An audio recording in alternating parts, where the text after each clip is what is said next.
of the 14th of August 1992, Masinde Muliro, one of the country's founding fathers, landed at the Jomo Kenyatta International Airport from a trip abroad. Soon after his arrival, he collapsed and died. Shortly thereafter, his personal physician released a press statement. Muliro had died of a massive heart attack. Muliro was one of Kenya's most principled and unwavering politicians. He thought through every political decision and weighed its implications carefully. He was, for example, the last person to cross the floor from Kadu to Kanu. And when he joined Kanu, he never looked back. He became a wholehearted Kanu supporter. However, he never lost his conscience and independence of thought. And this is why, despite joining KANU, neither Mzee Kenyatta or Moi ever brought him too close to the center of power. Among the Bukusu, Masinde Muliro was a fearless leader, earning him a name Okwa Makinia, or Son of Makinia. In the context of national politics, Muliro was a healer and a conciliator, a politician committed to a better society rather than to personal interests. Unlike some of the politicians of his generation, Muliro never used his position to amass wealth. He lived like many ordinary Kenyans until his death. He was indeed one of the very few principled politicians this country has ever had. This is the story of Masinde Muliro, one of our founding fathers. Masinde Muliro was baptized in the Catholic Church as Henry Pius Masinde. He was born in Matili village near Kamilili town in Bugoma County in 1922. His father, Muliro Kasingile of the Bakoho clan, was a polygamist. Masinde's mother, Makinia, from the Barefo clan, was his father's second wife. Masinde lost his parents at a tender age, after which he was left under the care of his elder stepbrother, Naburuku. Masinde spent his childhood performing domestic duties as assigned to boys in line with Bukusu customs. He took part in herding. He started demonstrating leadership qualities when he was still a young boy. Although he was a friendly child, it is said that he was never pushed around by his peers to compromise over issues he believed were right. It is said, for example, that he would engage boys from neighboring villages considered as outsiders in wrestling matches should they fail to heed his call to remove herds from the pasture meant for his village. Muliro's childhood hardships taught him two key lessons that guided him throughout his life. As an orphan coming from a poor family, he had to work twice as hard to succeed. He therefore cherished hard work and education as the only means of acquiring a decent and honest living. His modest beginnings might also have taught him to remain humble and respect people from all walks of life.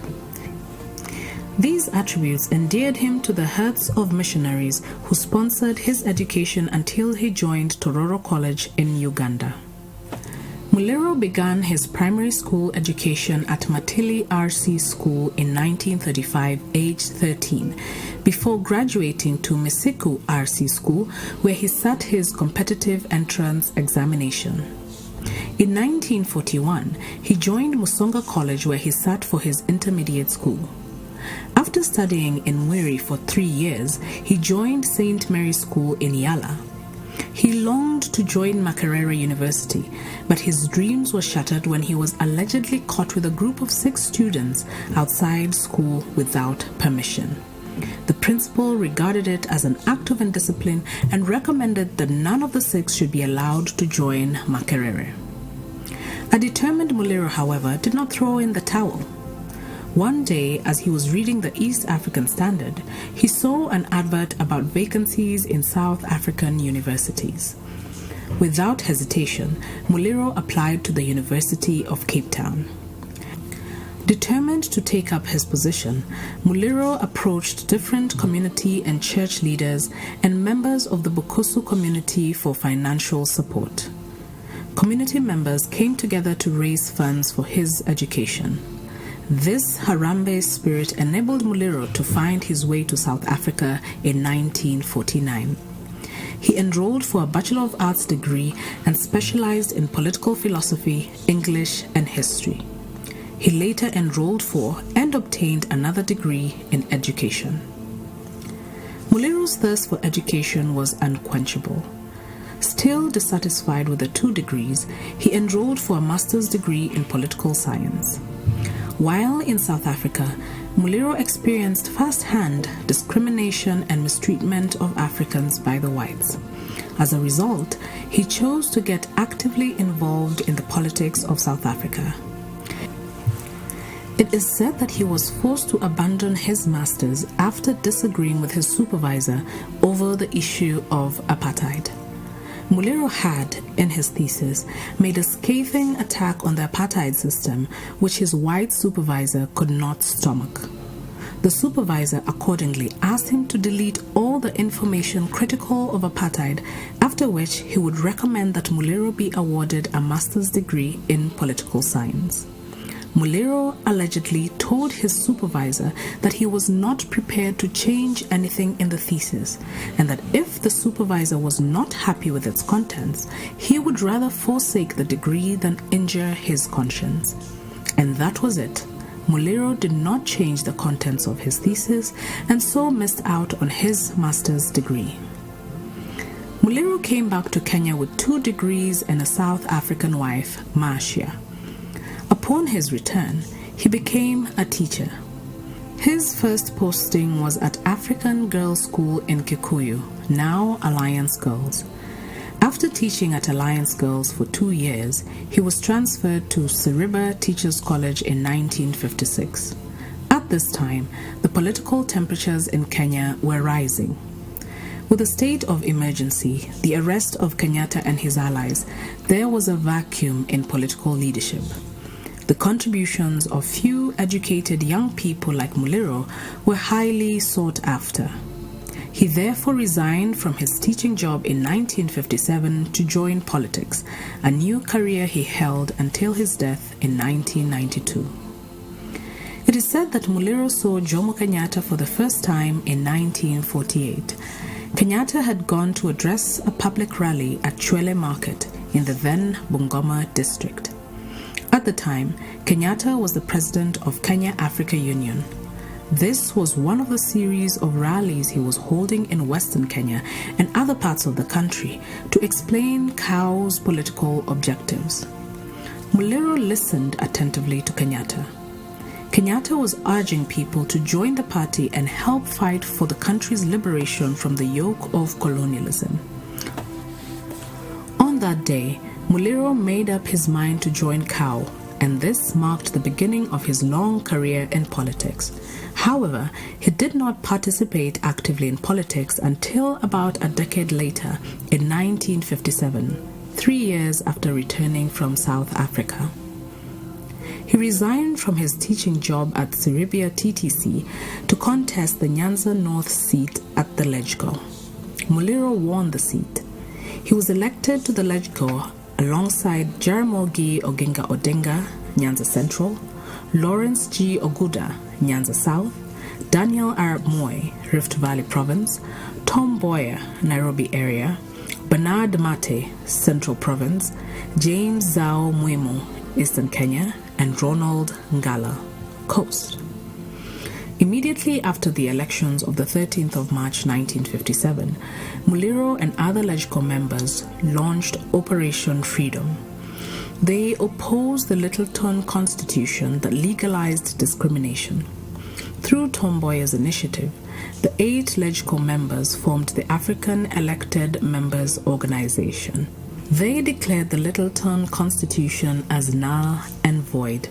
They also fought for more seats in the LegCo, a call that bore fruit. Masinde Muliro formed the Kenyan National Party, KNP, in the late 1950s. KNP campaigned for Kenya to gain self-government in 1964 and independence in 1968. The party campaigned for more seats in the LegCo between 1960 and 1964. It opposed more immigration of the Europeans to the country and demanded that the land should be availed to Africans. However, Muliro's critics accused him of wanting to delay independence.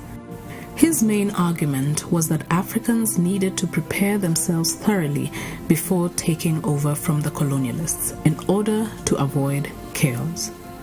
Part of this preparation involved increasing the number of Africans in LegCo and immediate Africanization of the civil service. Africans were also to be given quality education in preparation for independence. Muliro's slow pace for independence was opposed by a majority of his members in the LegCo. Led by Tom Mboya, the LegCo members refused to join KNP. Kanu, in contrast, demanded independence by 1960. The attempts by KNP to hold public rallies also faced strong opposition, making Muliro dissolve it in 1959, even before it saw the light of day. Muliro was among the Kenyan delegates at the first Lancaster House Conference held in 1960. At the end of the talks, a new constitution was put in place. It allowed Africans to have the majority seats in LegCo, which is 37 out of 65. European representation was reduced for the first time. The 7-year state of emergency was lifted, and Africans were allowed to form national political parties. Kenya African National Union was formed with Kenyatta as the first president. It is alleged that Muliro declined to join KANU because of the involvement of Mboya and Oginga Odinga. He instead joined other colleagues opposed to KANU to form the Kenya African Democratic Union, KADU. Masinde Muliro became KADU's vice president. KADU, just like KANU, called for immediate independence. They also demanded for the release of Kenyatta from detention. By this time, Kenyatta and the other detainees had been transferred to Lodwar. Muliro attended the second Lancaster Conference in his capacity as KADU's deputy party leader. His call for Majimboism carried the day. The new constitution paved way for multi-party elections that would lead to Kenya's independence. KADU lost to KANU during the first independent elections. Muliro's western region voted for KADU. He embarked on a vigorous campaign to have Trans Nzoia district transferred from Rift Valley to western region. However, it was alleged that Oginga Odinga, who was the Minister for Home Affairs, opposed the transfer, saying that the key which had been used to lock Transmara in the Rift Valley had been dropped in the Indian Ocean. Muliro continued with his Majimbo politics. He wanted to ensure that power was equally shared in the country so that everyone would participate in the decision-making process. But the KANU government strongly opposed Majimboism. Tom Mboya, in particular, openly expressed his opposition for Majimboism. In fact, he used his position as the Minister for Justice and Constitutional Affairs to hammer the nail in Majimbo's coffin. With the Attorney General Charles Njonjo's support, Mboya dismantled KADU's agenda. Muliro and his colleagues decided to dissolve KADU in 1964 to save themselves from further KANU humiliation. Muliro and Gala declared at a press conference that they were joining the government with no grudge or bitterness. Muliro added that they would build a nation not for themselves, but for their children and grandchildren. He advised that personal ambitions amongst Kenyan politicians must be sacrificed in the interests of the growing generation. Finally, Muliro stated that he was organizing public rallies all over Western region, where members of both houses would explain in precise terms why it had been decided that KADU should be dissolved and its members join the government. As much as Muliro and his colleagues seemed to be serious and sincere about joining the government, KANU was suspicious. Its operatives kept Muliro from the limelight for a while. As his colleagues got government appointments, Muliro did not. He braced himself for a longer stay in the back bench. His first public appointment in post-independent Kenya came by in January of 1965. He was appointed as chairman of the Cotton, Lint and Seed Marketing Board. After joining KANU, Muliro became its ardent supporter.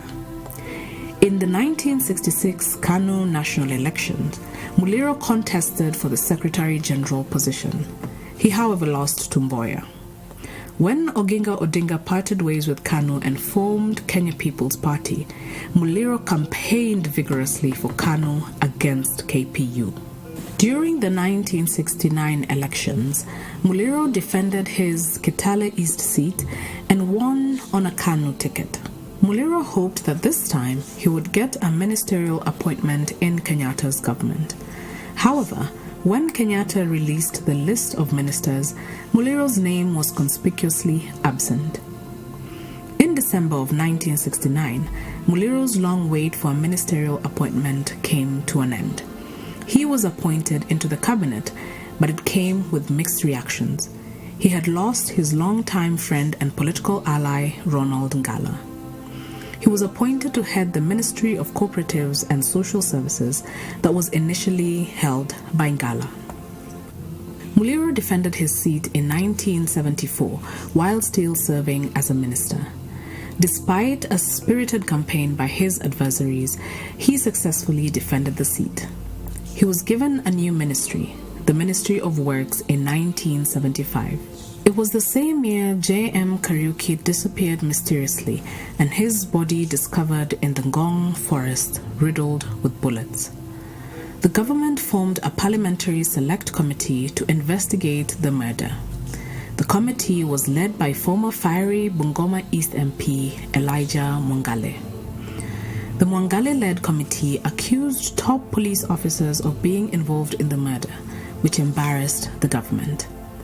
Charles Njonjo led a campaign urging the parliament to reject the report.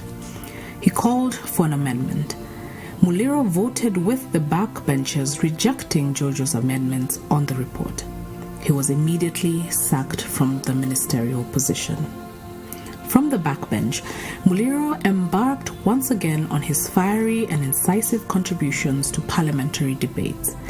He still nursed his ambition of gaining positions on the KANU Executive Committee. He declared his interest by vying for Secretary General in KANU's elections that were scheduled for April 1977. However, the elections were postponed again. After Kenyatta's death in 1978, Muliro's political star grew dimmer and dimmer. Power shifted to Moi and his style of engaging directly with people through Harambee. When Moi called for KANU's general elections in 1978, soon after being sworn in, Muliro saw this as a political lifeline. This time, he declared his interest in vying for KANU's vice president position. The position was initially occupied by Moi, who was now the president. When Moi appointed Mwai Kibaki to take the position, Muliro withdrew from the race. Troubles deepened for Muliro as Kenya approached the 1979 elections. He lost to Fred Gumo in a nomination that was marred with irregularities. Having been locked out of parliament, Muliro channeled his energy to farming and business. However, he still took part in active politics as the KANU chairman for Trans Nzoia. But the KANU power brokers were still determined to edge Muliro out of politics completely. The attempted 1982 coup exposed the weak areas of Moi's government. Even though the coup was immediately thwarted by forces loyal to the government, the message was clear. The government did not enjoy everyone's support. Moi therefore changed tact. He cleaned the forces and called for a snap election to rid himself of disloyal elements in government and KANU. Once again, Muliro declared his interest to vie for the Kitale East constituency. His campaigns were marred with problems as he was barred from addressing public rallies. Gumo, his opponent, won with an even bigger margin than before. This time, Muliro filed a petition in court challenging Gumo's election. One of Muliro's witnesses was Kitale MP Wamalwa Kijana. The court ruled in Muliro's favor. It was determined that Gumo had rigged the elections and Muliro won the by-election. The power brokers and Muliro's adversities were back to the drawing board when Muliro took back his seat. With Muliro's strong criticism of pro-Moi political activities, the need to deal with him was overdue. They employed political intrigues as well as economic sabotage to finish him politically. One of the methods that was commonly used during that time was expulsion from the only existing political party, KANU. However, this method did not work immediately on Masinde Muliro. Somehow he survived. So the opponents turned to economic sabotage. His businesses and farms became subjects of court litigations and faced the threat of falling under the auctioneer's hammer. In 1988, constituency boundaries were reviewed, creating a third constituency in Trans-Nzoia. The three constituencies now included Cherangani, Kwanza, and Saboti. Cherangani was largely what was called Kitale East before. Muliro decided to contest for the Cherangani seat. Just before the election, part of Cherangani was, however, transferred to Saboti, formerly Kitale West. Muliro saw this as an attempt to rig the elections and deny him victory. He lodged a suit in court, but lost it. KANU then employed the Mlolongo voting system for the 1988 elections. Muliro won the seat, but his election was challenged in court. His victory was nullified, paving way for a by-election which he lost to his opponent Rotich by a margin of more than 6,000 votes. Muliro is said to have addressed the press, saying that democracy had gone out the window. He also sounded a warning that he was not retiring from politics. However, he was not to see the doors of Parliament again, as he died just before the 1992 general elections. In August of 1991, Muliro teamed up with Oginga Odinga, Martin Shikuku, George Nthenge, Philip Gashoka, and Salim Bamaris to announce the formation of the Forum of Restoration of Democracy, FORD, a pressure group for political change in the country. FORD soon gained popularity amongst Kenyans, but efforts by the group to hold political rallies were thwarted by the government. When FORD members proceeded to hold a meeting declared illegal on the 16th of November 1991, Masinde Muliro and other leaders were arrested. They were taken to their home districts to face charges of circulating, distributing, publishing, advertising, and printing notices of an unlicensed meeting. However, the elderly Muliro and Oginga Odinga were granted bail on their first appearance. Thereafter, there followed a crackdown on FORD members and other multi-party activists. The government had thought that multipartyism only had followers in Nairobi.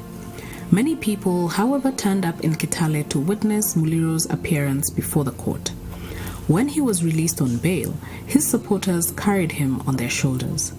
The push for multi-party bore fruit towards the end of the year 1991. All cases that involved FORD activities were withdrawn. Section 2A of the Constitution was repealed, paving way for a new era in politics. FORD was transformed into a political party.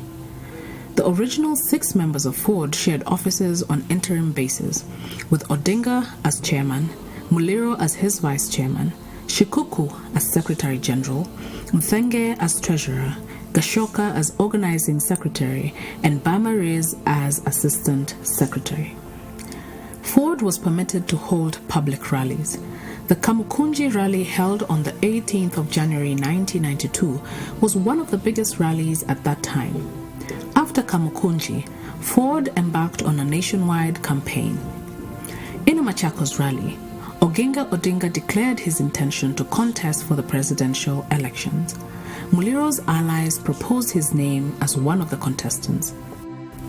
However, Muliro did not make his stand on the issue known at that early stage.